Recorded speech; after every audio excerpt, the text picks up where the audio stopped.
Pois é. Tomadas são os problemas para pequenos, para crianças e adultos, né? Difícil para o adulto entender que ele tem que obedecer e depois entender, né?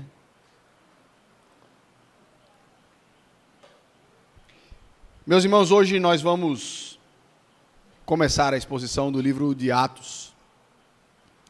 E eu lembro quando eu era menor, que eu assistia desenho, tinha um desenho, principalmente aquele desenho japonês, que quando você termina de ver o desenho, aí passa assim no final, to be continued, né, que continua no próximo capítulo. Desenho brasileiro acaba no mesmo capítulo, né? Mas o desenho japonês sempre tem um próximo capítulo, e você ficava naquela, né?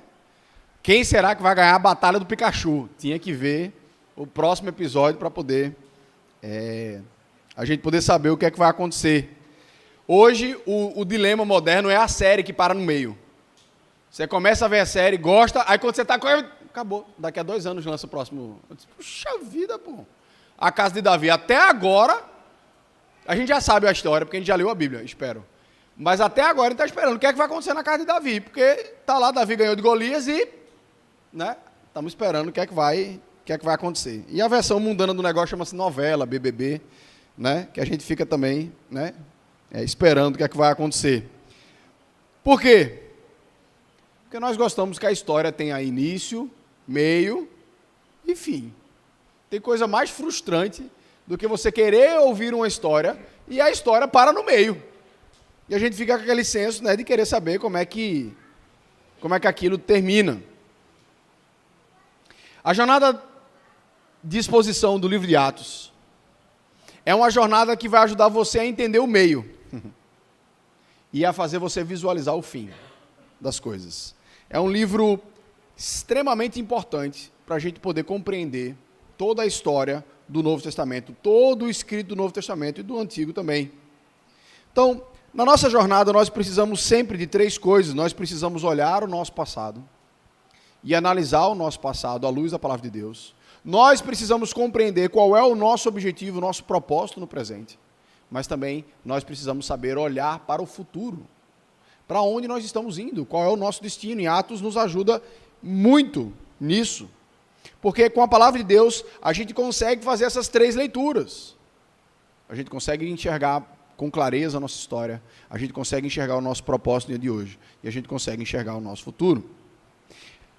Mas eu quero que você fique sabendo que meditar no livro de Atos vai ser a mesma coisa que colocar a sua vida, a vida da nossa igreja, na frente de um espelho. Eu lembro quando a minha mãe inventou de comprar um espelho de maquiagem para colocar no banheiro dela. Era aqueles espelhos de maquiagem bonito, assim, grandão, aumentava não sei quantos X, que tinha uma luz. Meu amigo, quando você bota a cara naquele negócio, você vê todos os seus pecados naquele negócio. Porque ele aumenta um monte de vezes. Eita, esse pó é maior do que esse, ó. Estar diante do livro de Atos é enxergar com muita clareza quais são as nossas fraquezas e quais são as nossas fortalezas. Agora, se em toda essa meditação que a gente fizer em Atos, você não compreender uma coisa, que vir à igreja é totalmente diferente de ser a igreja, então você perdeu a essência do que é meditar no livro de Atos. Então hoje, nós vamos meditar em como você está ou como você pode ser inserido na história de Deus nesse mundo. Então abra sua Bíblia no livro de Atos, capítulo 1. Nós vamos hoje meditar em Atos capítulo 1, versículos de 1 a 3.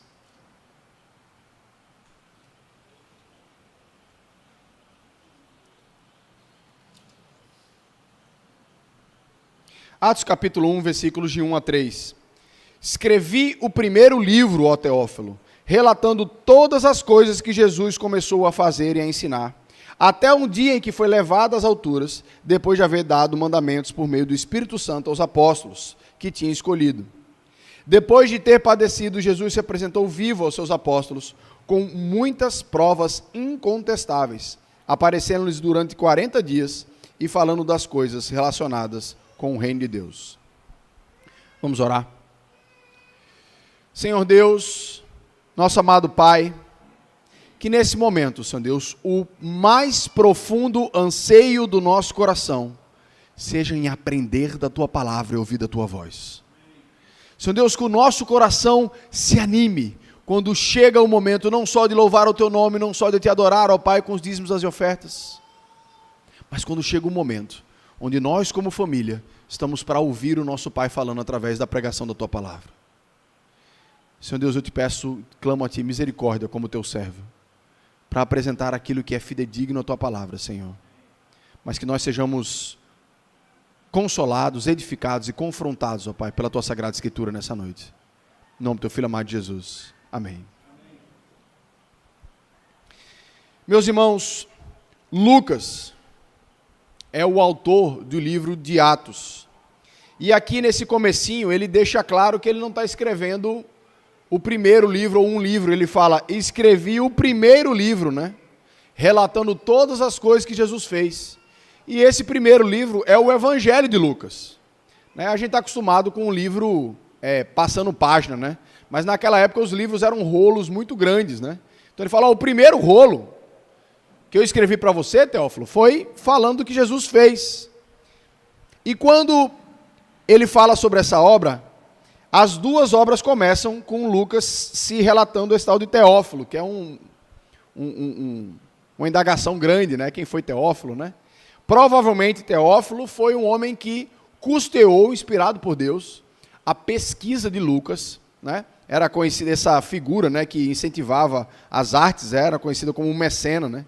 Então, ele provavelmente financiou Lucas para que ele fizesse uma boa pesquisa e escrevesse a respeito de Jesus Cristo e do início da igreja.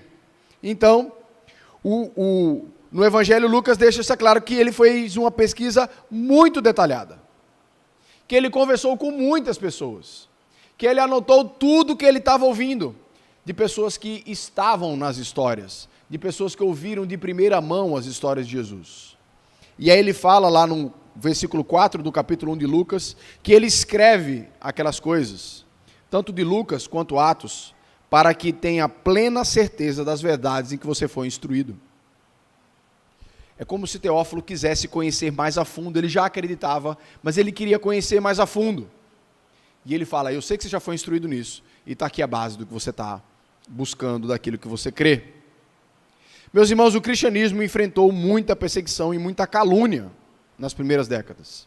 O cristianismo do começo do século, do começo do milênio, ele foi chamado, os primeiros cristãos, como canibais, né? Porque Jesus disse, esse é meu corpo, esse é meu sangue.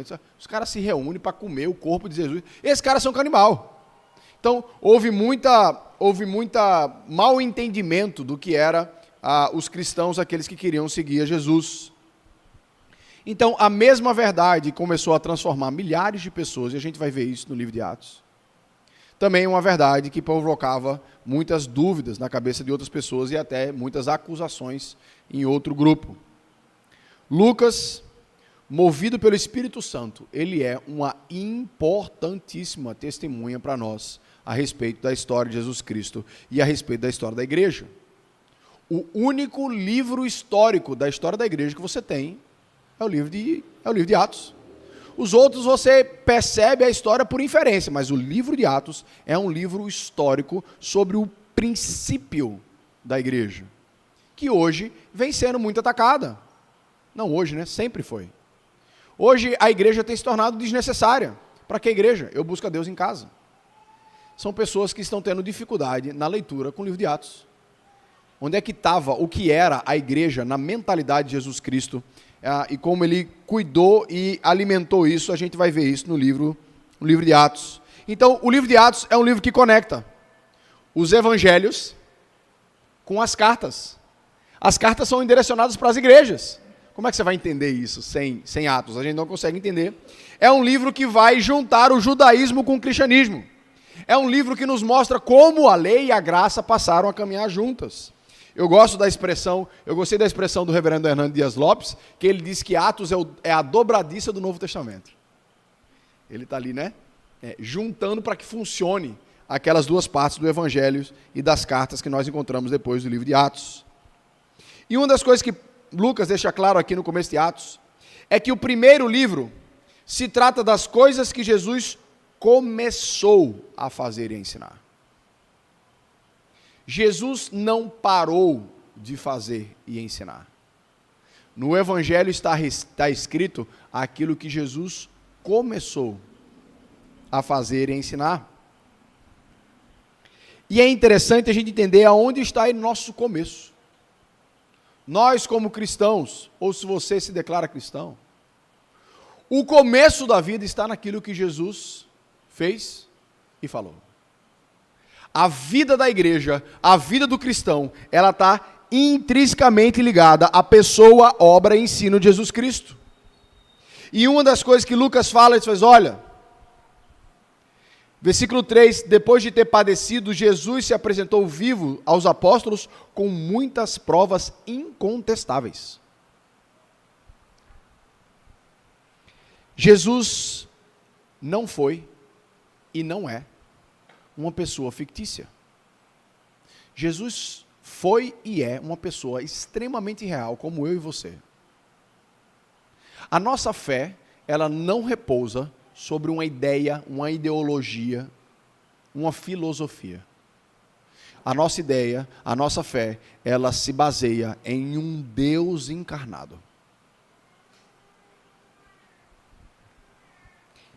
Jesus Cristo foi o próprio Deus que morreu e ressuscitou. Lucas nos diz que tem muitas provas para além da fé. Hoje em dia, quando você analisa história, se você crê que Platão existiu, Sócrates existiu, Imperador César existiu, você não tem foto deles. O que você tem são evidências históricas de fontes daquela época de que eles existiram. Em história, a gente não tem como comprovar algumas coisas, a não ser pelas testemunhas que lá estavam. Não crer que Jesus existiu é você jogar fora um arcabouço gigantesco de fontes arqueológicas, de escritos, de povo dentro da igreja, de fora da igreja. Não tem como um historiador sério dizer Jesus não pisou na terra.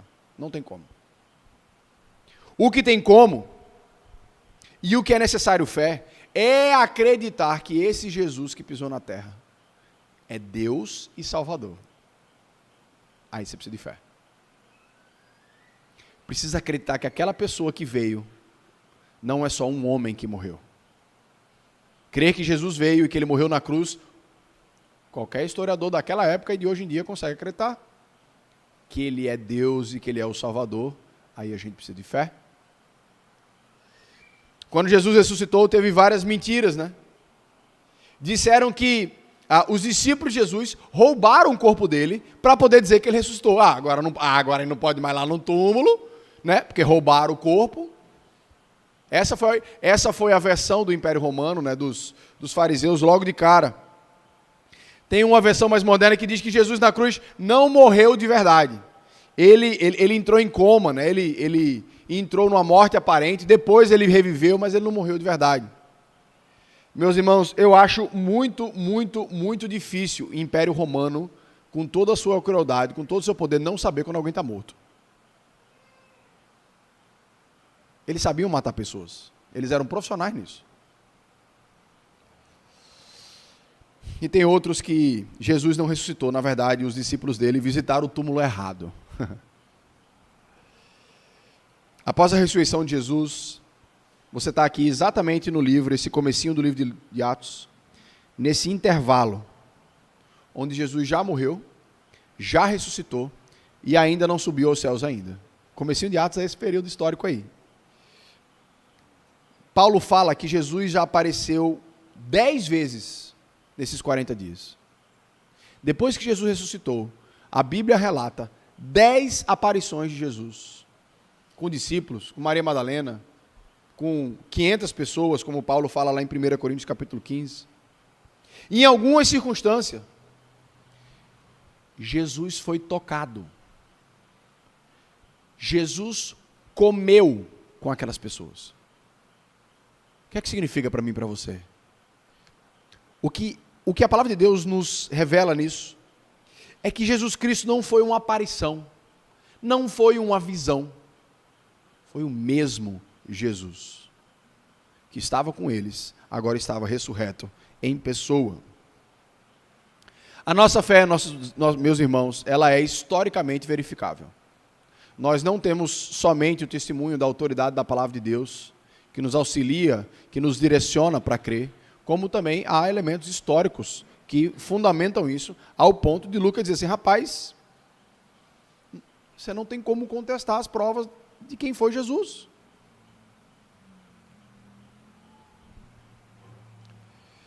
Essas testemunhas que nos falam sobre Jesus Cristo, elas estavam tão convictas do que elas estavam crendo, que elas estavam dispostas a morrer por causa de Jesus Cristo. Elas preferiam morrer confessando Jesus do que continuar a viver, se significar negar a Ele. Se Jesus fosse uma mentira, qual é a vantagem que eles receberam por essa mentira? A história conta que teve noite em Roma que foi iluminada por corpos de crentes sendo queimados. Qual é a vantagem para esse mundo que o cristianismo trouxe? Porque a mentira você conta para trazer alguma vantagem para você. Por mínima que seja, o foco da mentira é trazer uma vantagem para mim. Eles não tiveram vantagem. Humanamente falando, fisicamente falando, eles não tiveram vantagem. Nosso Cristo, nosso Senhor e nosso Salvador, a gente não pode mais vê-lo, não é porque ele morreu, mas porque ele subiu aos céus. Mas a palavra de Deus nos fala que ele está vivo nos céus. O que é que isso tem a ver com o que a gente está falando? É impossível ser igreja sem estar profundamente vinculado à pessoa de Jesus Cristo. Não é com a ideia de Jesus Cristo, é com um relacionamento profundo com o Senhor e Salvador, Senhor Jesus Cristo. Se eu venho para a igreja no domingo, porque esse é meu costume, é a mesma coisa de ir visitar seu pai só porque é seu costume, mas você não está nem aí para o seu pai. Chega lá, fica com a cara no celular, nem fala com ele, não pergunta como ele está, não come com ele, não faz nada com ele. Você está indo visitar seu pai? Não. Você está só tendo o costume de ir naquela casa. Ser cristão é ter uma união inseparável com o Senhor Jesus Cristo. Conhecer a história dele, conhecer aquilo que ele ensinou profundamente. Sem isso, não tem igreja. Uma igreja que não conhece profundamente seu Senhor e seu Salvador, ele está perdendo a sua base. Está perdendo os primeiros capítulos da nossa história. Como ser igreja sem Jesus? Não tem como. Jesus, nesse momento aqui, onde ele aparece aos discípulos pela última vez, nas suas últimas palavras, Jesus estava aí já há 40 dias depois da ressurreição.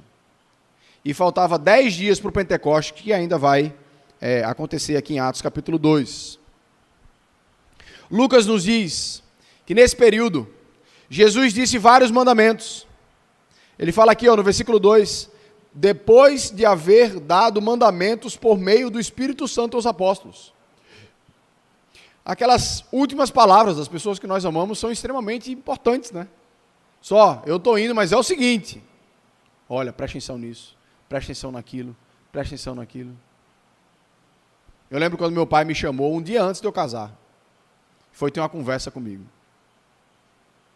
E eu lembro os conselhos que ele me deu. Eu lembro dos ensinamentos que ele me deu. Não significava que ele não podia dar mais ensinamento, mas ele sabia que no outro dia tinha um caminho sem volta, né? Graças a Deus. Viu, meu amor? Lhe amo, viu? Era um passo que estava sendo dado definitivo na nossa vida. Jesus dá os mandamentos nesses 50 dias aí, basicamente os 40, que depois ele vai subir aos céus. E essas palavras que Jesus dá para nós, a gente vai conversar sobre várias delas aqui, elas são extremamente importantes para nós. Mas ele fala que esses mandamentos não só foram dados por Jesus, mas foram dados por meio do Espírito Santo. E Jesus aqui depois fala, no versículo 4 e 5, né, que ele fala assim, olha, não se afaste de Jerusalém, esperem aqui em Jerusalém, porque vocês receberão o Espírito Santo. Vocês serão capacitados pelo Espírito Santo de Deus. Aguardem essa capacitação. Jesus já havia dito isso. Ele fala, olha, eu vou enviar a vocês um outro Consolador, que eu preciso ir para ele vir. Então, através da ação do Espírito Santo, eles poderiam ser testemunhas corajosas de Jesus. Olha lá, versículo 8. Mas vocês receberão poder ao descer sobre vós o Espírito Santo e serão minhas testemunhas, tanto em Jerusalém como em toda a Judéia, em Samaria, até os confins da terra. Ô pastor, ele não já era não? Só Pedro negou. A última tentativa de Pedro de ser testemunha, ele negou. Os discípulos, quando vieram os soldados, se espalhou tudinho. Eles não estavam capacitados profundamente pelo Espírito Santo para cumprir aquilo que Deus desejava e esperava deles. Quando Jesus estava conversando com Nicodemos, Jesus disse uma coisa muito importante para Nicodemos. Jesus disse assim, olha, você não entra no reino de Deus se não nascer de novo. Aí Nicodemos vem com aquela conversa, como é que eu vou voltar para a barriga da minha mãe? Disse, não, meu filho, estou falando nascer do Espírito Santo de Deus. Quando Jesus nasceu, um dos cânticos registrados ali no livro de Lucas, tem um cântico de Maria, tem um cântico de Simeão. O Espírito Santo chegou para Simeão e disse assim, Simeão, é o seguinte, você está perto de morrer, mas fique calmo. Você não morrerá sem antes ver o Salvador. O Espírito Santo revela para ele. E veja que é a força do Espírito Santo. Chega um neném, de 8 dias na frente dele, ele pega e faz, eu vi o Salvador do mundo. Só o Espírito Santo de Deus lhe capacita para ter uma fé de que um neném de 8 anos, de 8 dias de vida, é o Salvador do mundo.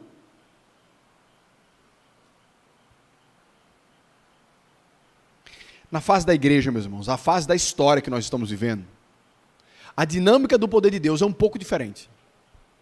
Quando Jesus veio para a terra, a dinâmica do poder de Deus é assim, ó, o poder veio lá de cima para a terra, através da pessoa de Jesus Cristo. Mas o que Lucas está nos ensinando agora, é que a esfera de poder agora não é mais, entenda o que eu vou dizer, de cima para baixo, mas de dentro para fora. O Espírito Santo nos capacita, nos preenche para fazer coisas incríveis. Porque ele resolve habitar dentro do seu povo. Habitar dentro de nós. Meus irmãos, a gente não tem noção do que isso significa. O que é ser habitado pelo Espírito Santo. Eu vi uma vez um estudioso de religiões dizendo assim, eu disse, olha, uma das coisas que eu mais gosto de fazer na vida é estudar as religiões. E aí chegaram para ele e perguntaram, o que é que mais você achou interessante do cristianismo? Só olha, se o que eles pregam está correto, a coisa que eu nunca vi em canto nenhum, é que eles pregam que o Deus dele mora dentro deles. Ninguém diz isso.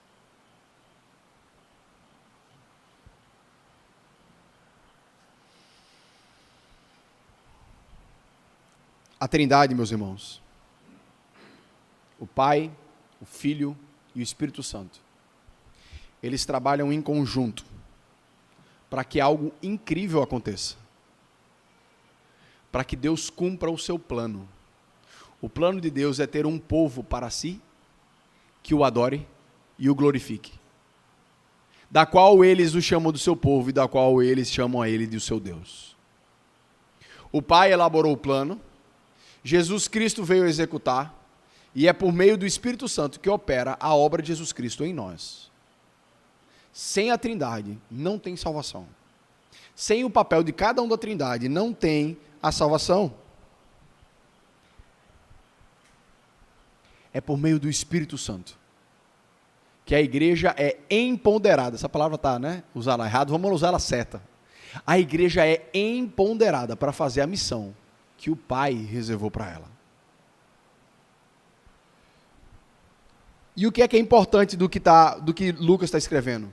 Lucas está escrevendo que no Evangelho está escrito as coisas que Jesus começou a fazer e ensinar. Atos está relatando aquilo que Jesus está continuando a fazer e a ensinar agora através da sua igreja. Então, aquele continua no próximo capítulo. Somos nós. Nós somos a continuação da obra de Jesus Cristo na terra. Isso é que é ser igreja.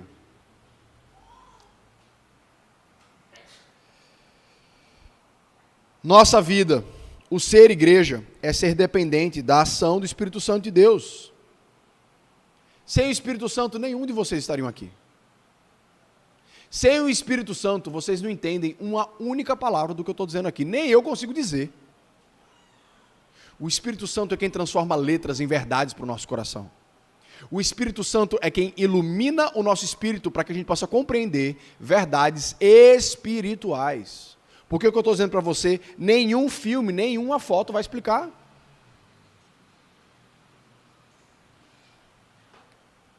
Tem muita gente que se encanta com fulaninho, com cicrano, com famoso, que não sei quem faz poder, que não sei quem cura. Olha, é extremamente libertador você entender que não existe nenhum ser humano poderoso nessa terra. Se existe algum pastor, algum profeta, alguém que cura alguém, não é ele que está curando. Tem duas opções só. Ou é o diabo, ou é Deus.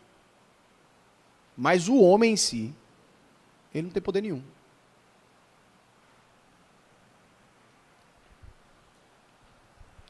É o Espírito Santo que nos enche de convicção para sermos testemunha dele. Ir para a igreja é ir para um local. Ser igreja é depender do Espírito Santo de Deus também. Você pode ir para a igreja quantas vezes você quiser. Se você quiser ser igreja, você precisa estar vinculado não só a Jesus Cristo, mas ao poder que vem do Espírito Santo de Deus. A igreja, por isso, não deve ser centralizada em personalidades. Porque a igreja de fulano de tal. A igreja do Senhor Jesus Cristo. A igreja não deve ser centralizada em programas, em estratégias. As igrejas têm personalidades, elas têm programas, elas têm estratégia, mas não deve ser o centro.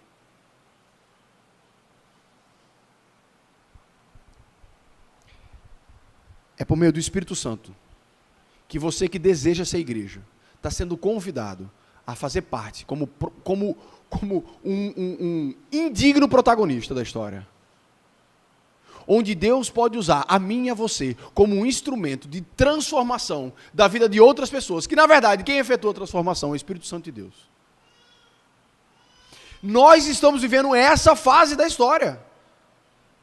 Então é muito pequenininho eu achar que ser igreja é estar aqui no domingo. Não é. Isso faz parte de ser. Se reunir para aprendermos da palavra de Deus e adorarmos ao nosso Deus, sim, faz parte de ser igreja. Mas nós temos um objetivo muito maior. É interessante que o livro, chamado Atos dos Apóstolos, você vai aprender pouco sobre o que os apóstolos fizeram. Dos 12, só fala de 4. Dos 4, 2 é o que fala de verdade, que é Pedro e Paulo. Pastor, e por que se chama Atos dos Apóstolos? Porque esse é o nome que desde a igreja primitiva o pessoal já chamava de Atos dos Apóstolos. Mas quando nós lemos o livro, é Atos do Espírito Santo. Você vai ver que o Espírito Santo aparece muito mais do que qualquer apóstolo aqui dentro desse livro.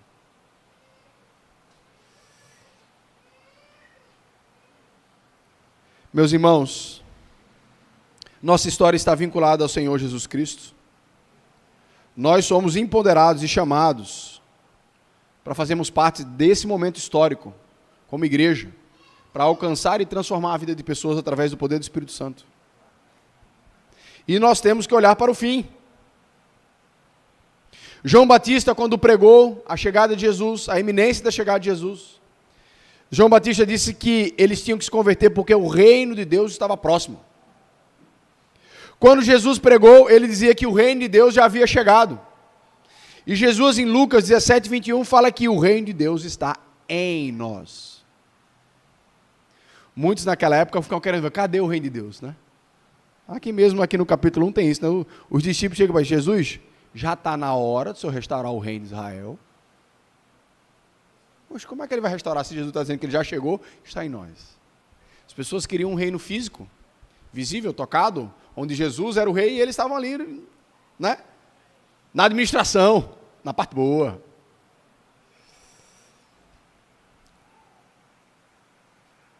Jesus fala, Lucas fala que durante 40 dias, Jesus aparecendo-lhes durante 40 dias e falando das coisas relacionadas ao reino de Deus.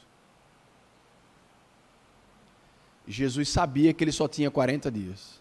Qual o foco dele? O reino de Deus. Essa foi a tônica de Jesus na sua pregação. Em Colossenses capítulo 1, versículos 13 a 14, fala que mediante a obra de Jesus, nós somos tirados do reino de trevas e somos colocados no reino de luz.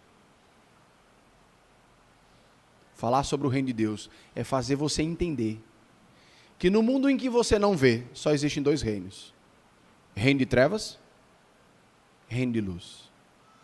Que Deus nos deu os privilégios de que Ele, por sua mão, nos arranca de um e nos coloca maravilhosamente sobre o outro, nos perdoando os nossos pecados. O reino de Deus é uma coisa difícil de entender. Sabe por quê? Porque não está completo ainda.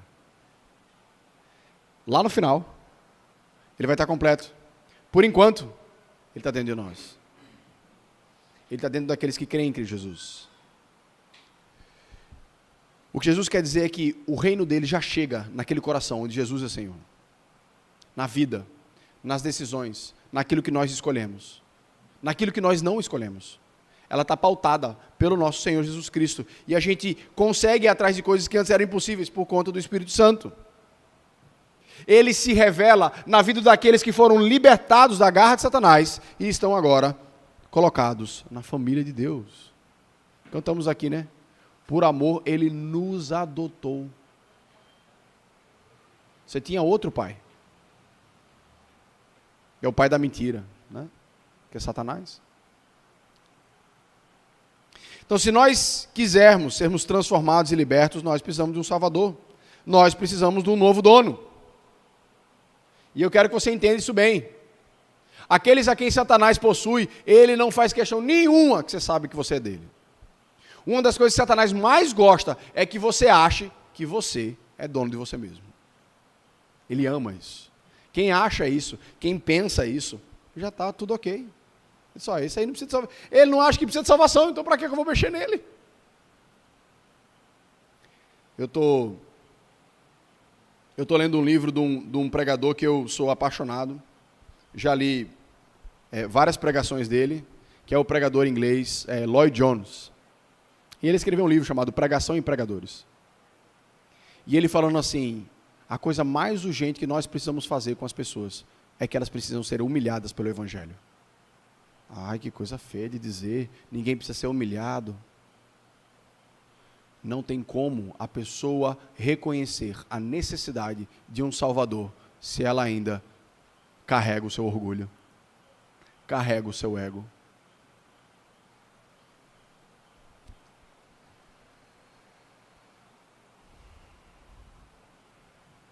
O reino de Deus está em nós. A nossa nova forma de viver precisa refletir quem é o nosso rei. Precisa refletir quem é o nosso dono. Temos valores diferentes. O mundo precisa ver em nós um povo diferente.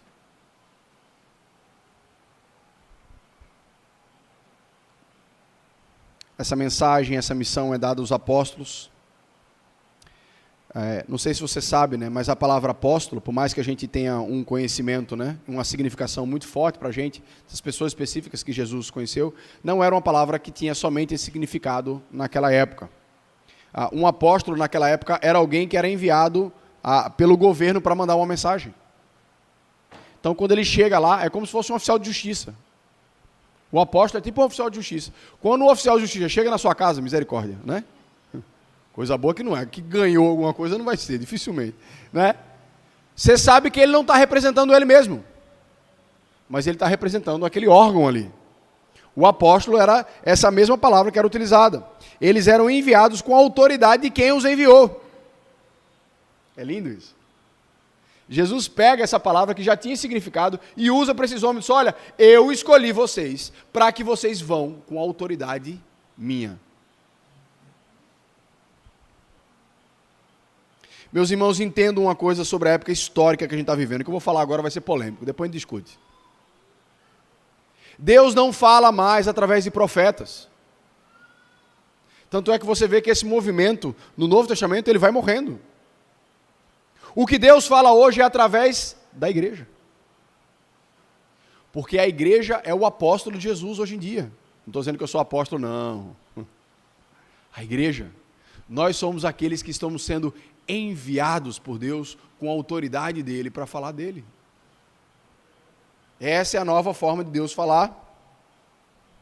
É através do crescimento da comunidade, é através de uma comunidade cheia do Espírito Santo que as pessoas podem ver que tem um povo diferente ali. É isso que a gente vai ver em Atos. E é isso talvez que a gente não vai ver na gente. Que a gente precisa repensar. Então, ser povo de Deus é continuar a missão de Jesus Cristo. Continuar o que ele estava ensinando e continuar o que ele estava fazendo, sem invenção. Só continuar.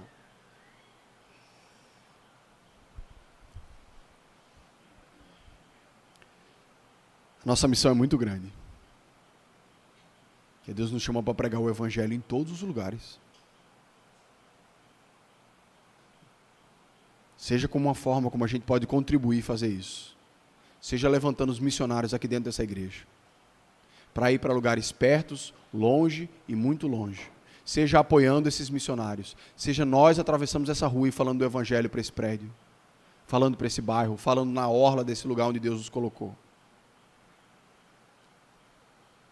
Falar sobre as coisas do reino de Deus, falar sobre as coisas relacionadas com o reino de Deus, é falar sobre perdão de pecado. Quem vai falar sobre isso, a não ser a igreja de Deus? Quem vai falar sobre vida eterna em Jesus Cristo? Somente o povo de Deus. Falar sobre o reino de Deus é falarmos sobre a promessa de companhia perene de Jesus Cristo para todos aqueles que o seguem.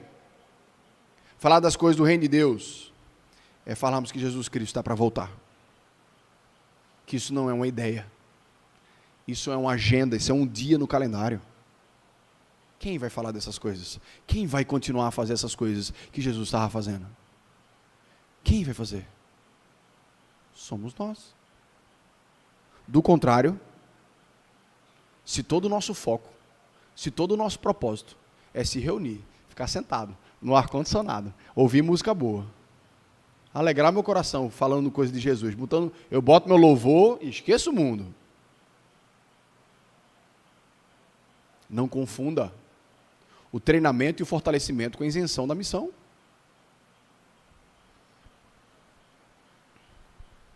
A igreja precisa entender que o que mantém ela pulsando não são as atividades de comunhão. Elas são importantes.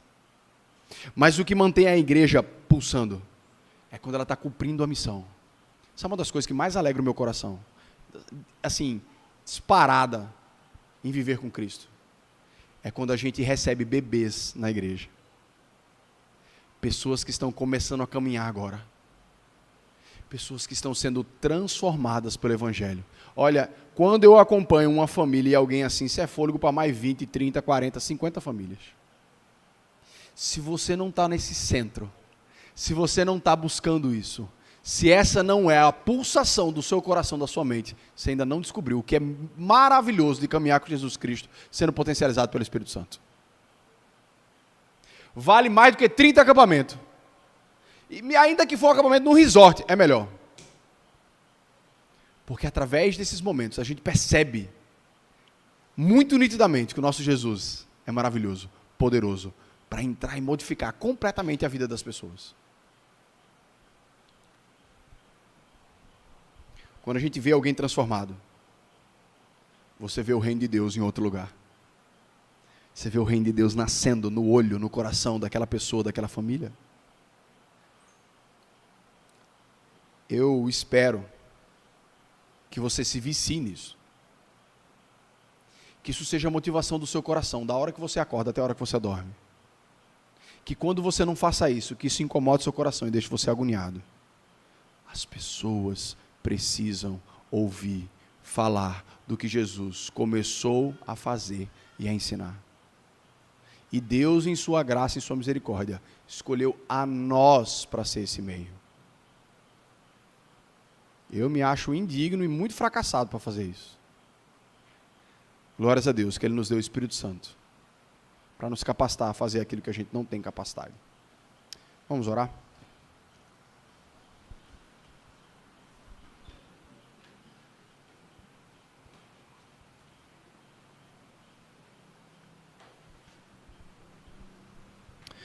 Senhor nosso Deus, nosso amado Pai, te pedimos perdão, Senhor.